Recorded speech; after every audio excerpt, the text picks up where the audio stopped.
Hello guys and welcome back to another video.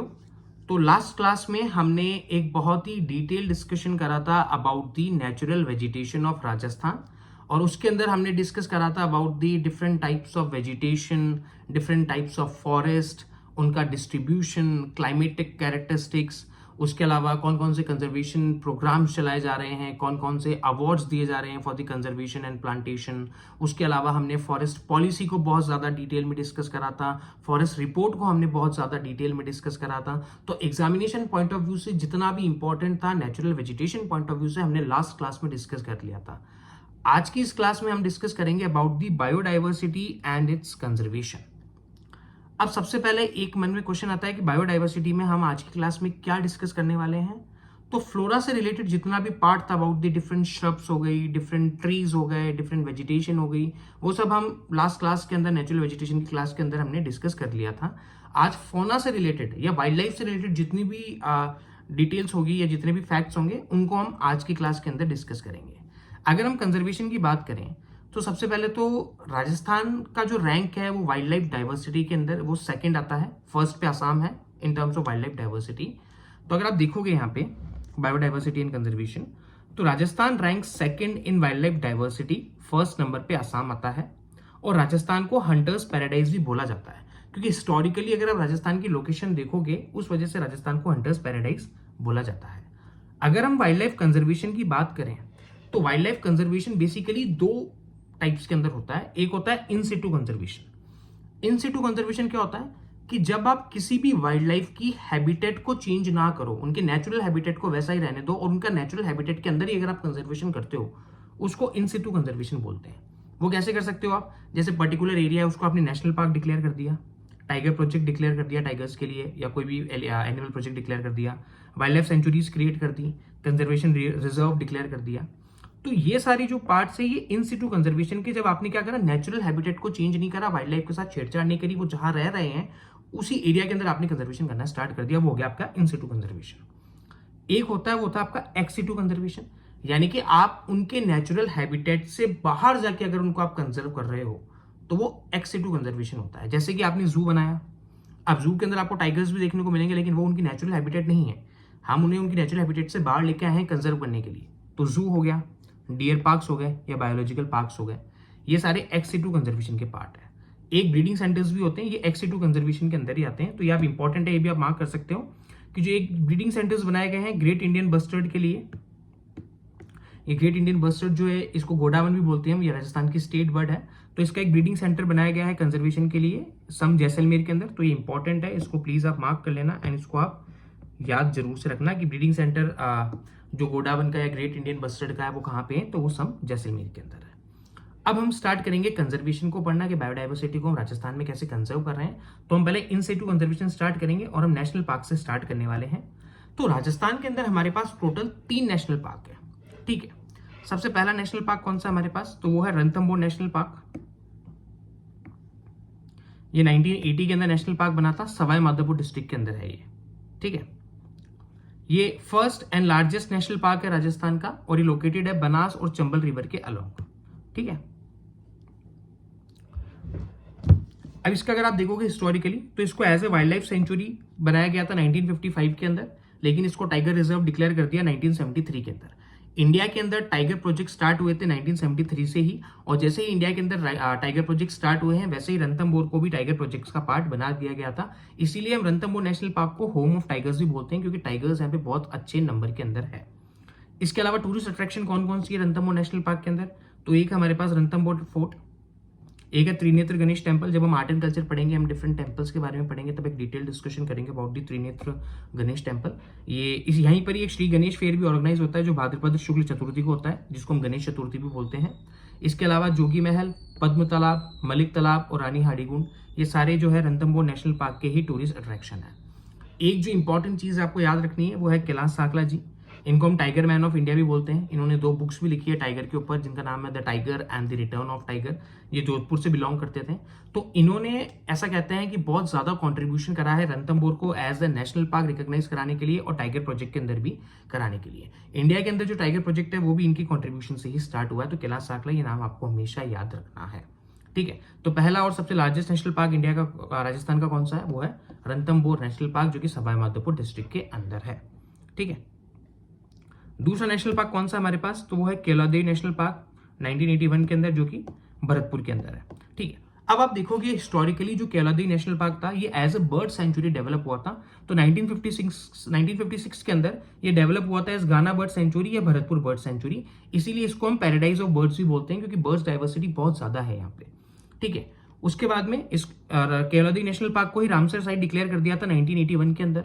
तो Ramsar site जो होती है वो बेसिकली वेटलैंड कंजर्वेशन के लिए होती है, और राजस्थान के अंदर टोटल 5 रामसर साइट्स हैं जो मेरे साथ व्हाट्सएप ग्रुप के ऊपर जुड़े हुए हैं। जब हमने रामसर साइट, जब अभी करंट अफेयर्स के अंदर बहुत ज्यादा न्यूज में थी, जब इंडिया के अंदर 100 रामसर साइट डिक्लेयर हुई थी, तब मैंने व्हाट्सएप के ऊपर भी डिटेल के अंदर ये ऑर्डर पढ़ाया था। और ये भी आप देखोगे एलडीसी के एग्जाम और सेकंड ग्रेड के एग्जाम जो हुआ था वहां पे एग्जैक्ट ये क्वेश्चन उठे हुए थे।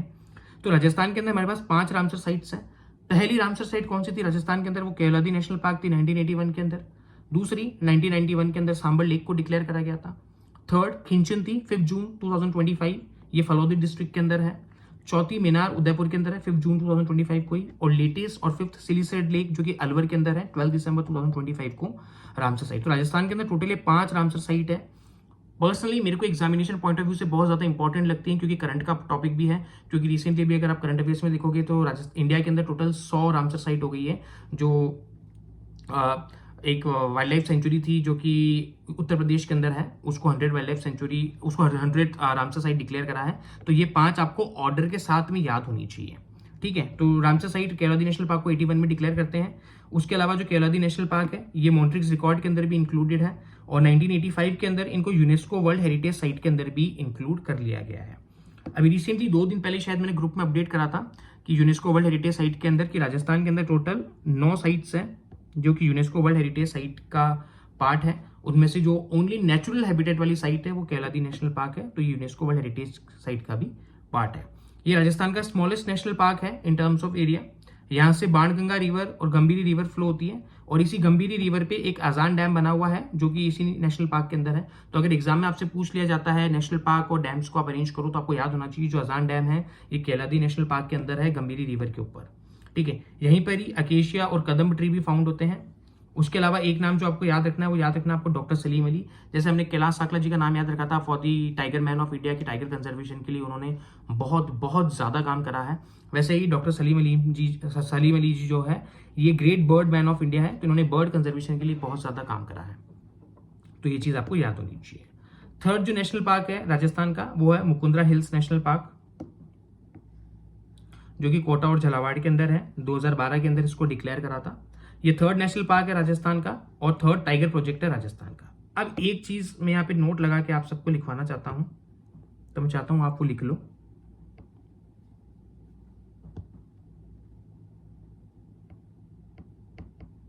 कि जो केवलादी नेशनल पार्क है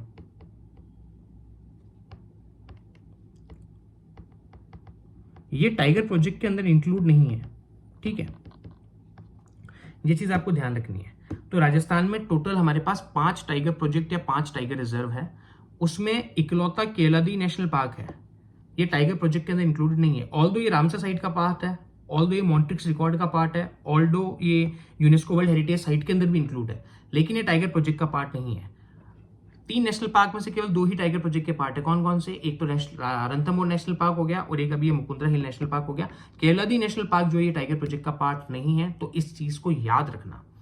फर्स्ट टाइगर प्रोजेक्ट कौन सा था, वो रणथंभौर नेशनल पार्क था। सेकंड कौन सा हम आगे डिस्कस करेंगे। थर्ड लेकिन मुकुंदरा हिल नेशनल पार्क था, हम आगे और डिस्कस करेंगे। ठीक है, तो ये थे राजस्थान के 3 नेशनल पार्क जो हमने डिस्कस करे थे कि राजस्थान में टोटल 3 नेशनल पार्क है इन सिटू कंजर्वेशन के।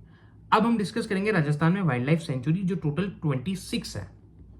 अगर हम वाइल्ड लाइफ सेंचुरी स्टार्ट करें डिस्कस करना, तो सबसे पहली वाइल्ड लाइफ सेंचुरी हमारे पास आती है, वो आती है सरिस्का वाइल्ड लाइफ सेंचुरी जो कि अलवर के अंदर है, और ये सेकंड टाइगर प्रोजेक्ट है राजस्थान का। फर्स्ट टाइगर प्रोजेक्ट हमने अभी डिस्कस करा था, रणथंभौर नेशनल पार्क है। सेकंड पे सरिस्का वाइल्ड लाइफ सेंचुरी है, और थर्ड टाइगर प्रोजेक्ट कौन सा राजस्थान का, तो मुकुंदरा नेशनल पार्क है जो कि 2013 के अंदर, 12 के अंदर नेशनल पार्क बना, लेकिन 13 के अंदर टाइगर प्रोजेक्ट उसको डिक्लेयर करा। तो Sariska wild life sanctuary second tiger project of Rajasthan 1978 के अंदर डिक्लेयर होता है। मैक्सिमम डेंसिटी ऑफ पिकॉक, सबसे ज्यादा पिकॉक्स की density Sariska wild life sanctuary में आपको देखने को मिलेगी। उसके अलावा यहाँ पे ग्रीन पिजन भी बहुत सारे मिलते हैं जिनको हम हरियाल बोलते हैं, और इन्हीं ग्रीन पिजन को हम तुया भी बोलते हैं, तुया पैरेट जो होता है। तो ये चीज भी आपको याद रखनी है कि ग्रीन पिजन जिनको हम हरियाला और तुया बोलते हैं, कहाँ पे मिलते हैं? तो ये सरिस्का वाइल्ड लाइफ सेंचुरी के अंदर मिलते हैं, जो कि अलवर के अंदर है। यहाँ के टूरिस्ट अट्रैक्शन क्या क्या है? तो एक है भ्रतरी फेयर ऑर्गेनाइज होता है भाद्रपदी शुक्ल अष्टमी को। उसके अलावा एक नीलकंठ महादेव का टेम्पल और एक पांडुपोल, ये सारे सरिस्का वाइल्ड लाइफ सेंचुरी के हैं। एक और चीज जो आपको याद रखनी है सरिस्का वाइल्ड लाइफ सेंचुरी के अंदर, क्रास्क और काकनवारी प्लेटू जो है सरिस्का वाइल्ड लाइफ सेंचुरी के अंदर लोकेटेड है। तो ये चीज आपको याद रखनी है, ठीक है। सेकेंड वाइल्ड लाइफ सेंचुरी जो हमारे पास आती है वो Sariska a wild life sanctuary, Alwar के अंदर ही है। अब Sariska wild life sanctuary Alwar के अंदर है, उसी के पास में एक छोटे से हिस्से के अंदर Sariska a wild life sanctuary है। ये राजस्थान की न्यूएस्ट और स्मॉलेस्ट वाइल्ड लाइफ सेंचुरी है, ठीक है। तो राजस्थान की सबसे स्मॉलेस्ट वाइल्ड लाइफ सेंचुरी कौन सी है? तो वो Sariska a wild life sanctuary है, ठीक है। उसके अलावा एक हमारे पास Jamwa Ramgarh wild life sanctuary जो कि जयपुर के अंदर है। यहाँ पे जमवा माता टेम्पल भी है, और जमवा माता जो है ये एक्चुअली क्लीन गॉडेस या कुल देवी है कच्छावास राजपूत की, जिन्होंने जयपुर के अराउंड रूल करा था। तो ये चीज आपको याद होनी चाहिए। एक हमारे पास नाहरगढ़ वाइल्ड लाइफ सेंचुरी जो कि जयपुर के अंदर है। इस नाहरगढ़ वाइल्ड लाइफ सेंचुरी के अंदर ही थर्ड बायोलॉजिकल पार्क जो राजस्थान का, राजस्थान में टोटल 4 बायोलॉजिकल पार्क हम आगे डिस्कस करेंगे सारे एक साथ में, उनका रेंज ऑर्डर और क्रोनोलॉजिकल ऑर्डर भी। लेकिन जो थर्ड बायोलॉजिकल पार्क है राजस्थान का वो नाहरगढ़ वाइल्ड लाइफ सेंचुरी के अंदर बना हुआ है, ठीक है। एक है हमारे पास सज्जनगढ़ वाइल्ड लाइफ सेंचुरी जो कि उदयपुर के अंदर है। ये second smallest wild life sanctuary Rajasthan की। स्मॉलेस्ट वाइल्ड लाइफ सेंचुरी कौन सी है? Sariska a wild life sanctuary. Second smallest कौन सी है? Sajjangarh wild life sanctuary. कहाँ पे है ये उदयपुर के अंदर है। एक आपको याद रखना है जैसमंद वाइल्ड लाइफ सेंचुरी, सालुम्बर के अंदर है ये। और ये जैसमंद वाइल्ड लाइफ सेंचुरी जो है ये एक्चुअली बहुत ज्यादा फेमस है for black panther and black leopard. तो ब्लैक पैंथर और ब्लैक लेपर्ड सबसे ज्यादा कहाँ पे मिलते हैं? तो जैसमंद वाइल्ड लाइफ सेंचुरी कहाँ पे है? सालुम्बर में। पहले उदयपुर में हुआ करती थी, लेकिन जब से नई डिस्ट्रिक्ट फॉर्म हुए हैं तब से जैसमंद लेक और जैसमंद वाइल्ड लाइफ सेंचुरी दोनों कहाँ चले गए हैं? सालुम्बर के अंदर। एक हमारे पास फुलवारी की नाल वाइल्ड लाइफ सेंचुरी उदयपुर के अंदर। तो फुलवारी की नाल, अब आपको अगर हमने आपको थोड़ा सा याद हो, हमने जब फिजियोग्राफी डिस्कस करी थी राजस्थान की, तब हमने डिस्कस करा था कि अरावली के जो पासेस है उनको हम पाट या नाल बोलते हैं, ठीक है। तो फुलवारी की नाल ये बेसिकली एक पास है अरावली का। तो वहां पे उस एरिया के अंदर एक वाइल्ड लाइफ सेंचुरी है जो कि उदयपुर के अंदर है। यहाँ से मानसी, सेई और वाकल रिवर फ्लो होती है। तो ये चीज आपको याद रखनी है। अगर आपसे एग्जाम में कहीं भी स्टेटमेंट फॉर्म के अंदर पूछ लेते हैं कि मानसी, सेई और वाकल रिवर कौन सी सेंचुरी से फ्लो होती है, तो वो फुलवारी की नाल वाइल्ड लाइफ सेंचुरी उदयपुर से फ्लो होती है। एक जो आपको याद रखनी है बस्सी वाइल्ड लाइफ सेंचुरी जो कि चित्तौड़गढ़ के अंदर है। एक हमारे पास कुंभलगढ़ वाइल्ड लाइफ सेंचुरी जो कि राजसमंद, उदयपुर और पाली के अंदर है। अभी जो कुंभलगढ़ वाइल्ड लाइफ सेंचुरी जो है ये बहुत ज्यादा फेमस है वुल्फ के लिए, ठीक है। एक और इसी कुंभलगढ़ वाइल्ड लाइफ सेंचुरी में एक चोम का टेम्पल है रनकपुर पाली के अंदर, जिसको हम रनकपुर जैन टेम्पल भी बोलते हैं। तो मैं यहाँ पे लिख देता हूं आपके लिए, इसी को हम बोलते हैं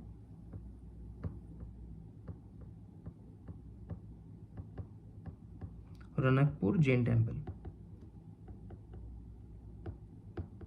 तो बेसिकली ये एक जैन टेम्पल है जो कि 1444 पिलर्स के लिए बहुत ज्यादा फेमस है और लॉर्ड आदिनाथ को डेडिकेटेड है। तो ये चीज याद रखना है, कुंभलगढ़ वाइल्ड लाइफ सेंचुरी के अंदर है। नेक्स्ट जो हमारे पास में है वो है रावली तोड़गढ़ वाइल्ड लाइफ सेंचुरी जो कि ब्यावर, पाली और राजसमंद के अंदर है। अब जब हमने अरावली पढ़ा था तो हमने देखा था, हमने अरावली को 3 पार्ट्स के अंदर डिवाइड करा था। एक था नॉर्थ अरावली, एक था मिडिल अरावली और एक था साउथ अरावली। तो जो मिडिल अरावली की हाईएस्ट पीक थी जिसको हम तोड़गढ़ बोलते थे, तो ये वही तोड़गढ़ है, वही रावली तोड़गढ़ वाइल्ड लाइफ सेंचुरी उसी जगह पे ये जो कि ब्यावर, पाली और राजसमंद के अंदर है, ठीक है। तो तोड़गढ़ जो है वो हाईएस्ट पीक है मिडिल अरावली की, ये चीज आपको याद रखना है। उसके अलावा हमारे पास Ramsagar wild life sanctuary, Van Vihar wild life sanctuary और केसरबाग वाइल्ड लाइफ सेंचुरी, तीनों कहाँ है? तो तीनों के तीनों धौलपुर के अंदर है। एक है Sawai Mansingh wild life sanctuary जो कि सवाई माधोपुर के अंदर है। अब एक ही चीज याद रखनी है आपको, केवलादेव और केवलादेवी वाइल्ड लाइफ सेंचुरी करौली और सवाई माधोपुर में। देखो हमने जो केवलादेवी नेशनल पार्क पढ़ा था वो हमने भरतपुर के अंदर पढ़ा था। एक केवलादेवी टेम्पल है जो कि करौली के अंदर है, और एक केवलादेव वाइल्ड लाइफ सेंचुरी है। नेशनल पार्क की बात नहीं हो रही है, वाइल्ड लाइफ सेंचुरी की बात हो रही है। तो वाइल्ड लाइफ सेंचुरी कहाँ है? केवलादेवी वाइल्ड लाइफ सेंचुरी कहाँ है? तो वो करौली और सवाई माधोपुर के अंदर है, वो भरतपुर के अंदर नहीं है। एक इंपॉर्टेंट जो हमारे पास है वो हमारे पास है ताल छपर वाइल्ड लाइफ सेंचुरी जो कि चूरू के अंदर है। ये ब्लैक बक्स के लिए बहुत ज्यादा फेमस है। यहाँ पे कॉमन क्रेन और कुर्जा बर्ड्स भी बहुत ज्यादा मिलती है। और एंशियंट टाइम्स के अंदर जो छापर था उसका जो नाम था वो था ड्रॉनपुर, तो मैं अंडरलाइन कर देता हूँ। और ये एक और चीज आपको याद रखनी है कि रेनी सीजन के ऊपर Tal Chhapar wild life sanctuary Churu के अंदर है, यहाँ पे रेनी सीजन के अंदर एक सॉफ्ट ग्रास उग जाती है जिसको हम मोचिया बोलते हैं। तो ये चीज भी आपको याद होनी चाहिए। एग्जाम में अगर आपसे पूछ ले कि मोचिया ग्रास किस वाइल्ड लाइफ सेंचुरी से रिलेटेड है, तो वो Tal Chhapar wild life sanctuary है, चूरू से रिलेटेड है। एक है हमारे पास शेरगढ़ वाइल्ड लाइफ सेंचुरी 12 के अंदर, ये स्नेक स्पीशीज के लिए बहुत ज्यादा फेमस है एक तो, और एक परवन रिवर फ्लो होती है इस शेरगढ़ वाइल्ड लाइफ सेंचुरी से। जब हम रिवर्स पढ़ रहे थे परवन रिवर, तब हमने शायद शेरगढ़ वाइल्ड लाइफ सेंचुरी को पढ़ा था, तो ये वही वाली है। एक है रामगढ़ विजधारी वाइल्ड लाइफ सेंचुरी जो कि बूंदी के अंदर है, इसको जो है 4th tiger reserve of Rajasthan declare कर दिया है। तो राजस्थान का 4th टाइगर प्रोजेक्ट कहाँ पे है? बूंदी के अंदर। कहाँ पे? रामगढ़ विजधारी वाइल्ड लाइफ सेंचुरी के अंदर। एक है हमारे पास Sita Mata wild life sanctuary जो कि प्रतापगढ़, चित्तौड़ और सालुंबर के अंदर है। इसी Sita Mata wild life sanctuary से एक तो जाखम रिवर फ्लो होती है जहां पे जाखम डैम बना हुआ है जिसके ऊपर। इसी Sita Mata wild life sanctuary को हम मदरलैंड ऑफ चीतल भी बोलते हैं। चीतल एक्चुअली स्पॉटेड डियर को बोलते हैं। यहीं पर ही पैंगोलियन और फ्लाइंग स्क्विरल भी बहुत ज्यादा मिलते हैं। एक हमारे पास national desert park sanctuary Jaisalmer और बाड़मेर रीजन के अंदर है। ये लार्जेस्ट सेंचुरी है राजस्थान की इन टर्म्स ऑफ एरिया। स्मॉलेस्ट कौन सी थी? सरिस्का ए। सेकंड स्मॉलेस्ट कौन सी थी? सज्जनगढ़ उदयपुर के अंदर। लार्जेस्ट कौन सी एरिया के अंदर? तो national desert park sanctuary. National desert park नाम है लेकिन नेशनल पार्क नहीं है, ये वाइल्ड लाइफ सेंचुरी है। जैसलमेर और बाड़मेर वाले रीजन में है। ये इकलौती ऐसी वाइल्ड लाइफ सेंचुरी है जहां पे आपको state bird godown, state animal दो हमारे पास डोमेस्टिक के अंदर तो कैमल है, और वाइल्ड लाइफ के अंदर चिंकारा है। चिंकारा का साइंटिफिक नेम क्या है? गजेला बेनेट है। और वैसे ही गोडावन का साइंटिफिक नेम क्या है? क्रायोटिस निग्रिसेप्स। उसके अलावा स्टेट ट्री और स्टेट फ्लावर। तो ये इकलौती नेशनल डेजर्ट पार्क सेंचुरी इकलौती ऐसी सेंचुरी जहां पे ये चारों एक साथ मिलते हैं। इसके अलावा एक आकलवुड फॉसिल पार्क है जो कि जैसलमेर के अंदर डेवलप हुआ है। यहाँ पे फॉसिल मिले हैं जो कि जुरासिक पीरियड से हैं। तो ये चीज भी आपको याद होनी चाहिए कि आकलवुड फॉसिल पार्क कहाँ पे है, जैसलमेर के अंदर। कौन सी वाइल्ड लाइफ सेंचुरी के अंदर? तो national desert park wild life sanctuary के अंदर है ये। उसके अलावा बंदबरीटा वाइल्ड लाइफ सेंचुरी जो कि भरतपुर के अंदर है। उसके अलावा एक mount Abu wild life sanctuary जो कि सिरोही के अंदर है, और ये वाइल्ड चिकन के लिए बहुत ज्यादा फेमस है। ये हाईएस्ट वाइल्ड लाइफ सेंचुरी है राजस्थान की, क्योंकि माउंट आबू जो है वो साउथ अरावली का पार्ट है, और साउथ अरावली की हमने देखा था कि जो पीक्स है वो ज्यादातर बहुत ज्यादा हाई होती है, क्योंकि अरावली की जो हाइट है वो नॉर्थ में कम है, साउथ में ज्यादा है। तो वैसे ही जो mount Abu wild life sanctuary या हाईएस्ट वाइल्ड लाइफ सेंचुरी है राजस्थान की। यहाँ पे एक जो इंपॉर्टेंट चीज आपको याद रखनी है जो है ये डाइक्लिप्टेरा आबुएनासिस अम्बरतरी जिसको हम बोलते हैं। ये ओनली प्लांट है वर्ल्ड के अंदर, एक ये मेडिसिनल प्लांट है जो कि केवल आपको mount Abu wild life sanctuary के अंदर ही मिलेगा। ये हम शायद जब हमने वेजिटेशन वाला पार्ट डिस्कस करा था हमने उसके अंदर भी डिस्कस करा था, ये एक बार आप रिवाइज हो गया यहाँ पे, लेकिन इसको हमेशा याद रखना कि ये केवल माउंट आबू वाले रीजन के अंदर ही मिलता है। उसके अलावा एक हमारे पास भैंसरोडगढ़ वाइल्ड लाइफ सेंचुरी जो कि चित्तौड़गढ़ के अंदर है। ये एलिगेटर्स के लिए बहुत ज्यादा फेमस है। एक हमारे पास Jawahar Sagar wild life sanctuary जो कोटा, बूंदी और चित्तौड़गढ़ के अंदर है। ये भी घड़ियाल या एलिगेटर जिसको बोलते हैं उसके लिए बहुत ज्यादा फेमस है। ये देखो ये थोड़ी इंपॉर्टेंट है, मैं इसको मार्क भी कर दूंगा। नेशनल चंबल एलिगेटर सेंचुरी जो कि राजस्थान की 5 डिस्ट्रिक्ट के अंदर है। ये आपको याद होनी चाहिए कि नेशनल चंबल एलिगेटर सेंचुरी जो कि कोटा, बूंदी, सवाईमाधोपुर, धौलपुर और करौली 5 डिस्ट्रिक्ट के अंदर है। यहाँ पे गेंजेटिक डॉल्फिन भी मिलेगी। गेंजेटिक डॉल्फिन है national aquatic animal of India है। लार्जेस्ट एलिगेटर सेंचुरी है इंडिया की जो कि राजस्थान, मध्य प्रदेश और उत्तर प्रदेश 3 स्टेट। इकलौती वाइल्ड लाइफ सेंचुरी जो 3 स्टेट और 5 डिस्ट्रिक्ट राजस्थान की कवर करती है। 3 स्टेट कौन कौन से? राजस्थान, मध्य प्रदेश और उत्तर प्रदेश। 5 डिस्ट्रिक्ट राजस्थान की कौन कौन सी हैं? तो कोटा, बूंदी, सवाईमाधोपुर, धौलपुर और करौली। तो ये इंपॉर्टेंट है, इसको याद रखना। एक हमारे पास जो लास्ट है वो दर्रा वाइल्ड लाइफ सेंचुरी जो कि कोटा और झालावाड़ के अंदर है।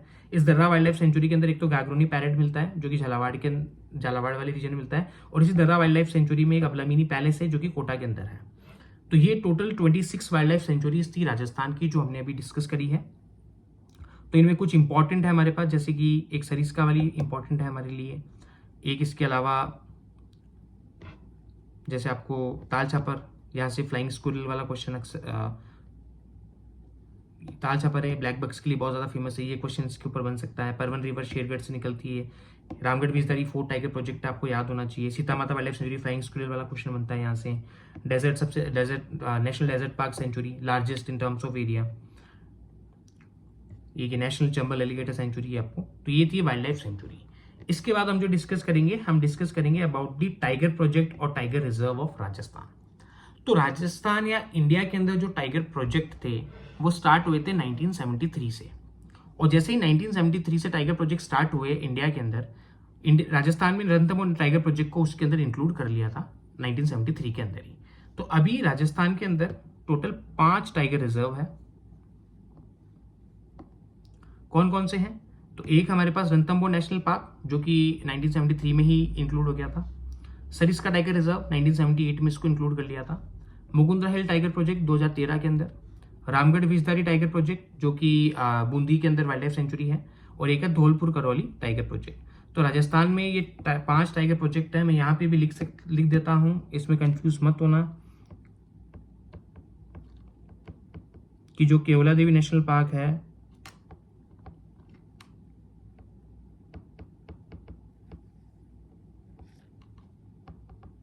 वो टाइगर प्रोजेक्ट में इंक्लूड नहीं है।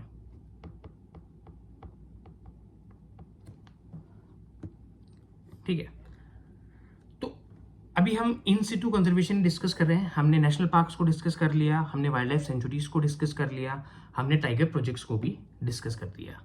अब कुछ एक एरिया होते हैं जिनको कंजर्वेशन रिजर्व्स नाम से भी डेवलप कर लेते हैं। तो अगर आप देखोगे यहाँ पे, तो राजस्थान में टोटल 40 कंजर्वेशन रिजर्व्स है। ठीक है, पहला कौन सा था? तो पहला आपको याद रखना है बिसलपुर कंजर्वेशन रिजर्व, जो कि टोंक बिसलपुर डैम वाला जो एरिया है वो कंजर्वेशन रिजर्व के अंदर है, और ये फर्स्ट कंजर्वेशन रिजर्व था राजस्थान का। ठीक है, 2008 के अंदर इसको डिक्लेयर करा था, तो ये चीज आपको पता होनी चाहिए। उसके अलावा ये रहे कंजर्वेशन रिजर्व, जिसमें जैसे कि आप देख सकते हो जोड़बीड़ गढ़वाला बीकानेर के अंदर, सुंदामाता कंजर्वेशन रिजर्व जालोर और सिरोही के अंदर, गोडा विष्णुइया जोधपुर के अंदर, शाकंबरी कंजर्वेशन रिजर्व सीकर के अंदर, गोगेलाव कंजर्वेशन रिजर्व नागौर के अंदर, बीड कंजर्वेशन रिजर्व जो है झुंझुनू के अंदर, रोटू कंजर्वेशन रिजर्व नागौर के अंदर। एक ही आपको याद रखना है उम्मेदगंज पक्षी विहार जो है कोटा के अंदर, बंसियाल खेतड़ी और बंसियाल खेतड़ी बागौर जो है दोनों झुंझुनू के अंदर है। जवाई के आप देखोगे जवाई लेपर्ड 1 और जवाई डैम लेपर्ड 2 दोनों पाली के अंदर है। मनसा माता कंजर्वेशन रिजर्व झुंझुनू के अंदर है। रणखर कंजर्वेशन रिजर्व जालोर के अंदर है। शाहबाद कंजर्वेशन रिजर्व बारा के अंदर है। हमने जब फिजियोग्राफिक डिवीजन पढ़ा था हमने शाहबाद अपलैंड भी पढ़ा था, तो शाहबाद तलहेती कंजर्वेशन रिजर्व और शाहबाद कंजर्वेशन रिजर्व दोनों ही 12 डिस्ट्रिक्ट के अंदर है। आसोप कंजर्वेशन रिजर्व भिलवाड़ा के अंदर है, और बुचारा मेन कंजर्वेशन रिजर्व कोटपुतली बहरोड के अंदर है। उसके अलावा बीड़घास फुलियाखुर्द भिलवाड़ा के अंदर, बागदरा क्रोकोडाइल उदयपुर के अंदर, वाड़ाखेड़ा कंजर्वेशन रिजर्व सिरोही के अंदर, झालाना अमागढ़ ये जयपुर के अंदर है। ये झालाना अमागढ़ जयपुर के अंदर जो कंजर्वेशन रिजर्व है, यहाँ पे लेपर्ड सफारी के लिए भी बहुत ज़्यादा फेमस है ये। बांज आमली कंजर्वेशन रिजर्व बारा के अंदर, हमीरगढ़ कंजर्वेशन रिजर्व भिलवाड़ा के अंदर, खरमोर कंजर्वेशन रिजर्व टोंक के अंदर, खुर्जा और खिंचन फलौदी के अंदर। ये खुर्जा और जो खिंचन कंजर्वेशन रिजर्व है, इसको हमने अभी भी पढ़ा था कि ये रामसर साइट भी डिक्लेयर हुई थी, राजस्थान की 3rd रामसर साइट थी, जो कि 5 जून 2025 को डिक्लेयर हुई थी। रामगढ़ कंजर्वेशन रिजर्व बारा के अंदर, यहाँ पे क्रेटर लेक और वॉल्केनिक लेक भी है रामगढ़ के अंदर। सोरसन 1, 2, 3 बारा के अंदर, महासीर कंजर्वेशन रिजर्व उदयपुर के अंदर, बीड़ फतेहपुर सीकर के अंदर। देखो अभी एक यहाँ पे बीड़ कंजर्वेशन रिजर्व है वो झुंझुनू के अंदर है, लेकिन बीड़ फतेहपुर कहाँ पे है तो वो सीकर के अंदर है, कंफ्यूज नहीं होना है। गंगा भैरव घाटी अजमेर के अंदर, बीड़ मुहाना जयपुर के अंदर ANB, Baleshwar conservation reserve Sikar के अंदर, अमराक महादेव उदयपुर के अंदर। उसके अलावा मोकला कंजर्वेशन रिजर्व जैसलमेर के अंदर है, और एक ही इंपॉर्टेंट है, इसको याद रखना, खेजडली काला कंजर्वेशन रिजर्व लेटेस्ट है जो कि जोधपुर के अंदर है, तो ये आपको याद होनी चाहिए। तो ये टोटल 40 कंजर्वेशन रिजर्व है राजस्थान के अंदर जो बायोडाइवर्सिटी कंजर्वेशन के लिए बनाए गए हैं। इसके अलावा अब हम एक अगर ex-situ कंजर्वेशन डिस्कस करें, जब आप नेचुरल हैबिटेट के बाहर जाके कंजर्वेशन करते हो, तो उसमें पहला आता है हमारे पास बायोलॉजिकल पार्क। तो करंटली राजस्थान के अंदर अभी 4 बायोलॉजिकल पार्क है। कौन कौन से हैं? एक है सज्जनगढ़ बायोलॉजिकल पार्क जो कि उदयपुर के अंदर है, 12 अप्रैल 2015 को स्टैब्लिश हुआ था। एक है माचिया बायोलॉजिकल पार्क जोधपुर के अंदर है, 20 जनवरी 2016 को स्टैब्लिश हुआ था। एक है नाहरगढ़ बायोलॉजिकल पार्क, हमने भी देखा था कि 3rd biological park of Rajasthan Nahargarh wild life sanctuary Jaipur के अंदर स्टैब्लिश हुआ था, ये 4 जून 2016 को स्टैब्लिश हुआ है। और एक है अभेड़ा बायोलॉजिकल पार्क जो कि कोटा के अंदर है, जो 2021 के अंदर स्टैब्लिश हुआ है। मेरा अगर पर्सनल ओपिनियन और मेरा अगर पर्सनल पॉइंट ऑफ व्यू, अगर बायोडाइवर्सिटी में से इस बार क्वेश्चन बनता है तो इनकी क्रोनोलॉजी को लेके मेरे हिसाब से बनेगा, क्योंकि आजकल आरपीएससी जो है वो क्रोनोलॉजी को लेकर के क्वेश्चन बहुत ज्यादा पूछ रही है। चाहे वो आप जैसे रामसर साइट को क्रोनोलॉजी में अरेंज करने वाली बात हो गई, नेशनल पार्क को क्रोनोलॉजी में अरेंज करने की बात हो गई। आप देख सकते हो कि वो इवन माउंटेन की पीक्स को ईस्ट से वेस्ट, साउथ नॉर्थ से साउथ अरेंज करने की बात हो रही है। तो मेरे हिसाब से अगर क्वेश्चन बनता है तो यहाँ से जरूर बनने की मेरे को पर्सनल लगता है। तो ये चीज़ आप जरूर से याद कर लेना, ये 4 बायोलॉजिकल पार्क, इनका ऑर्डर या क्रोनोलॉजिकल ऑर्डर भी जो हमने लिखा है। इसके अलावा राजस्थान में डियर पार्क्स अगर हम डिस्कस करें तो राजस्थान में टोटल 7 डियर पार्क्स है हमारे पास, जिसमें एक है दुर्ग डियर पार्क चित्तौड़गढ़ के अंदर, सज्जनगढ़ डियर पार्क उदयपुर के अंदर, सज्जनगढ़ वाइल्ड लाइफ सेंचुरी भी एक जो कि second smallest wild life sanctuary है उदयपुर के अंदर, मांचे सफारी डियर पार्क जोधपुर के अंदर, संजय उद्यान डियर पार्क जयपुर के अंदर, पुष्कर डियर पार्क अजमेर के अंदर, अशोक विहार डियर पार्क जयपुर के अंदर, अमृता देवी डियर पार्क जोधपुर के अंदर। तो ये 7 डियर पार्क है, तो ये भी कंजर्वेशन के लिए काम करते हैं। अब एक कॉन्सेप्ट जो आपको याद रखना है इसके अंदर बहुत इंपॉर्टेंट है, वो है ऑरन लैंड्स का कॉन्सेप्ट, कि ऑरन लैंड्स क्या होती है। तो ऑरन लैंड बेसिकली राजस्थान में एक सेक्रेड फॉरेस्ट पैचेस होते हैं। क्या आप देखोगे कि मंदिर ऐसे कुछ ऐसे जंगल वाले हिस्से होते हैं राजस्थान के अंदर जिनको बहुत ज़्यादा सीक्रेट माना जाता है। क्यों सीक्रेट माना जाता है? क्योंकि वो डेडिकेट होते हैं लोकल डीटीज को, और ये एक्चुअली काम होता है या प्रोटेक्शन करना उनका, या फिर उनको मैनेज करना लोकल कम्युनिटीज़ का या रूरल कम्युनिटीज़ का। तो बेसिकली ऑरन लैंड्स क्या है? तो Auñón lands basically sacred forest के पैचेस हैं जो कि राजस्थान के अंदर मिलते हैं, और ये डेडिकेट करे हुए होते हैं लोकल डीटीज को या फोक गॉड्स को। तो ये बहुत ज़्यादा सीक्रेट होते हैं और ये प्रोटेक्ट और मैनेज करे जाते हैं रूरल कम्युनिटीज़ या लोकल कम्युनिटीज़ के द्वारा। तो ऑरन लैंड्स क्या होते हैं ये आपको पता होना चाहिए। उसके अलावा एक जो इंपॉर्टेंट यहाँ पे है वो है Rajasthan forestry and biodiversity project. इसको जो फंड कर रहा है वो AFD कर रहा है, agency Francis development, French company है ये, और 70-30 का रेशियो, यानी कि 70% ये फंड कर रही है, 30% जो है वो स्टेट गवर्नमेंट फंड कर रही है। इसकी ड्यूरेशन क्या है? तो टोटल 8 साल के लिए चलेगा ये, 2023-2024 में स्टार्ट हुआ था, 8 साल इसका टोटल ड्यूरेशन है। 13 डिस्ट्रिक्ट कवर करेगा ये ईस्टर्न राजस्थान की। तो ईस्टर्न राजस्थान की डिस्ट्रिक्ट के अंदर सबसे पहले तो हड़ौती रीजन, कोटा, बारा, बूंदी, झालावाड़, भरतपुर, करौली, धौलपुर, सवाई माधोपुर, टोंक, जयपुर, अलवर, दौसा, भीलवाड़ा। ये टोटल 13 डिस्ट्रिक्ट कवर करेगा। इसमें जो 800 फ्रिंज विलेजेस हैं उनमें बायोडाइवर्सिटी कंजर्वेशन का काम करेगा ये ईस्टर्न रीजन के अंदर। तो एग्जामिनेशन पॉइंट ऑफ व्यू से एक इंपॉर्टेंट प्रोजेक्ट है। इसी के साथ में जो बायोडाइवर्सिटी और कंजर्वेशन वाला पार्ट था हमारा वो हमने कवर कर लिया है। इस क्लास के बाद में हम ज्योग्राफी तो डिस्कस कर ही रहे हैं, साथ में अब मेरा मन हो रहा है कि हम एक और सब्जेक्ट स्टार्ट करें। तो प्रोबेबली मैं सोच रहा हूँ कि हम राजस्थान हिस्ट्री को भी इंग्लिश मीडियम में स्टार्ट करेंगे प्रोबेबली। तो कल या परसों से शायद राजस्थान हिस्ट्री की क्लासेस भी आपको देखने को मिल सकती है। तो thank you so much guys for joining the class. अगर आपको वीडियो अच्छी लगी हो तो चैनल को ज़रूर विजिट करना, और आप इसको शेयर भी करना, लिंक्स आपका जो भी इंग्लिश मीडियम में स्टूडेंट्स है जिनके पास कंटेंट अवेलेबल नहीं है तो उनके साथ भी इसको आप शेयर करना। तो stay connected and stay updated. Thank you so much.